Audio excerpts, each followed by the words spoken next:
सेखौ हायाखैमोन दा ओमफ्राय बेंकआवबो चेक खालामनो मोनाखै आं। आतसा बेखौहाय बेंकआव चेक खालामनो मोनाखै बेंकआ सार्भार डाउन जादोंनो। बेंकआ औ ओमफ्राय चेक खालामनो मोनाखै आरोखि। बे 72 हर्सनि गेजेराव हाबगोन होननानै बुंदोंमोन आरोना ओमफ्राय जुदि हाबाब्लाना ओमफ्राय आंनि एकाउन्ट नाम्बारखौ बिदों आरोना। आतसा जुदि हाबाखैबा आरो एकाउन्ट नाम्बार सिलिप नाम्बारखौ माब्ला दुरुनामोन नों? दिरुननाया एसे गोबावसै। 72 हावार्स दासिमबो जायाखै?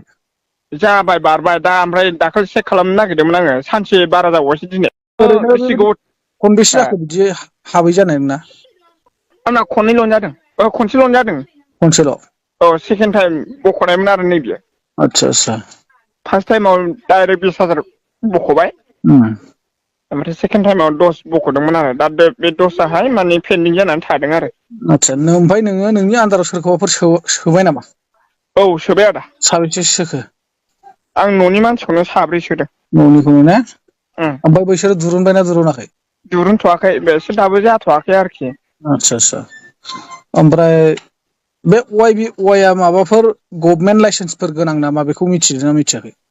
बेयो लाइसेन्स दं होननाय बायदि जादों आरोना बे इण्डिया गभर्नमेन्टनि थाखाय बियो मोनसे 20% टेक्स होयो आरोना बेयो माबानिफ्राय फैनाय मा होनोमोनलाय बेखौ बोरैबा होनोमोनलै दस्रा हादर आउट कान्ट्रिनिफ्राय फैनाय आरोना बियो इण्डिया आदसा गभार्नमेन्टआ 20% टेक्स होयो आरो बिसोरो बिदि दा ओमफ्राय माखासे इयार्स थांखाबाय दा ओमफ्राय 2 इयार्स ना बेसेबांबाल' दंसै।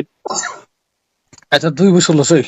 औ बिदिल'सैसो आरोखि बारा गोबाव थांनाय नंला बेनि माखौ 5 बोसोर होनना बुंदोंमोन आरोना 3 बोसोर थांखाबाय खोमा बिदि होनदों आरो। आदसा बेखौ ओमफ्राय मायाव नायनानै मिथिखो? बेफोरखौ बै सासे माबा दङ आरोखि गावसोरनि ग्रुपनि लिडार बर'आनो लिडार दं सासे। आतसा बर'आनो हाबनाय आरोखि लिडार बर'नि बेनो देरसिन आरोखि फार्स्ट टाइम हाबनाय आरो। औ बेनो मिथिखागौ आरो बिसोरो दिल्लीयावहाय माने दिल्ली माने गुवाहाटियाव माने मिटिं सेमिनार जबाय थायो आरो। आतसा आतसा आदसा ओमफ्राय बेनि नाम्बारबो दंमोन आंनावहाय आं ग्रुपावसो दङ बे वाइनि ग्रुपाव थायो आरो बे नाम्बारा बेनिया। बर' आरोखि मेडेल दंजोबो प्राइज दंलाजोबो आरोना बिसोरो ओमफ्राय सानदेआवहाय बिसोर पारसेन्ट दानो बिराद बुरजा दानो। बिनि थाखाय बिसोरो लन जानाय बायदि जाहैबाय आरो। लन लानाय माने मा होनो बिदिखौ सुद लानाय जाहैबाय। जोंनिफ्राय गभारमेन्ट टेक्स दानलायो आरोना? औ दानो 20% दानो बिसोरो ओमफ्राय प्रतेक गभारमेन्ट रबिबाराव दानलांबाय थायो। ओमफ्राय गभारमेन्ट लाइसेन्स गोनांब्ला मा हिसाबाव 5 बोसोरनिल' रानिं खालामनो नागिरो? औ बेनोथ' आरोखि ना बेखौनो गासिबो कनफिउस जाजोबदों। दा नोंहा ओमफ्राय बेयाव बेसेबांसो मेनेज खालामना दोनदों नों इनभेस्ट खालामदों नों? जेनेबा माखौ जेनेबा? बेसेबां खै हाजार थाखा इनभेस्ट खालामदों नों बेयाव? 10,000 10,000 ओमफ्राय बे नोंनि बे 10,000 पुन्जिखौ दिरुननो हायो ना हाया? 10,000 पुन्जिखौहाय रावबो ट्राय खालामाखै बेखौ दिरुननो हागोन खोमा। ओमफ्राय बेखौ डिभाइद खालामनानै बरननांगोन आरोखि बिसोरो बरनगासेयावहाय 1,000आवहाय 200 थाखा दानो।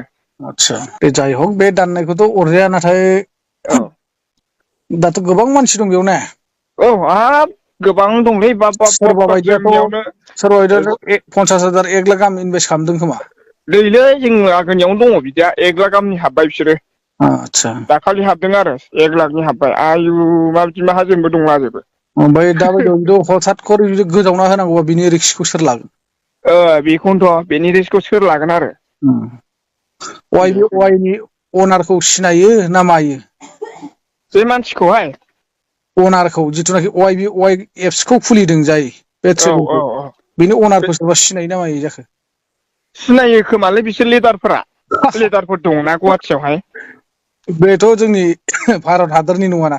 ओहो ओहो र' बोरैबा होनदोंमोन बिसोर सयजन ना बेसांबा लिंक माबा दङ आरो ना गें दं। GTSबाथ' ग्लबेल ट्रास्ट फाइनान्सियेल सार्भिसानो। औ GTS ओमफ्राय माने गभर्नमेन्ट फाइनान्सियेल सार्भिस। ओमफ्राय दा जिथु बेबायदि मोनसे बेंकआनो जिथु अकसमात गोमालांदोंब्ला औ एथ' मानसिफोर थाखा फैसा दोननाय इन्सुर खालामना दोननायफ्रानो अब्ला दिनैनि दिनाव नों आं मानसिफ्रा बे मोनसे वाइखौ मा होननानै एसेग्राब फोथायनानै एथ'ग्राब इनभेस्ट खालामलाबायखो? फैसानि ल'आवसो जायोलै बिदिया।